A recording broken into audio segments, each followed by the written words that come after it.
hari ibintu maze kwakira burundu ntazongera no kurakarira. Hari umusharo wo muduhuye nawe wendaga kumbamba mu muhanda, hari n'amagambo ya Gihozo. Shamo murahuye? Ariko nubwije ukuri ndamubwiye ni ngewe niyo uko byamera kose. Niyo napfa uza amagambo mbwiye. Bigenze biti ngo iyi ni intambara ngo nashoje, ngo ni intambara ngo nizanyemo kandi ngo nta buryo buhari bwo kuyisohokamo, ngo ni nicare ngo mpangane n'ingaruka zigiye kumbaho. Ndamubwiye ni nge ntabwo bafite niyo napfa nzapfana na Alice. Oya genda. Ndamubwiye ngo ngewe ntabwo ushobora kuntera ubwoba. Turi mu gihugu kibamo amategeko. Duhure mu muhanda. Yanga ko mpita. Sinakubwiye umuntu nagiye umuvandimwe nagiye kwakira. Yego.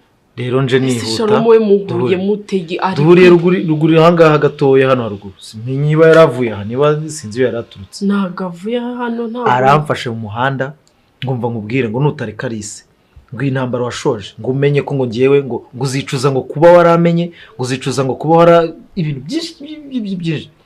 Ndambwiye ni ngewe Alice dukundana kuko imitima yacu yahuye. Ntago umuforsa kunkunda nanjye nta forsa kumukunda. Kandi ntawe niba ntawe ndi kwiba, ntawe mpeta wamwambitse ntaki. Urumva? Ndambwiye na Alice ahubwo wowe uzamureka usubira i Burayi niho hana abakobwa benshi. Ibyo yigize. Uyumvaga ari bunkange se? Yo shiri ntabwo bufite. Ubwiki se shiri wowe byihorire. Ngewe ngorega wirukanka nimbwa cyane ukayimara ubwoba. Shiri nukuri. Ntago simura nzamureka anyigireho buri miro gutyo ngende nta soni. Ndamubwiye ni ibyo ushaka ibyo upanga byose wamaze. Alice sinteganya kukureka, sinteganya kukuvaho, nta nonzigera mbona kujyana ngo mbyihorere. Nge nawe tuzakumana.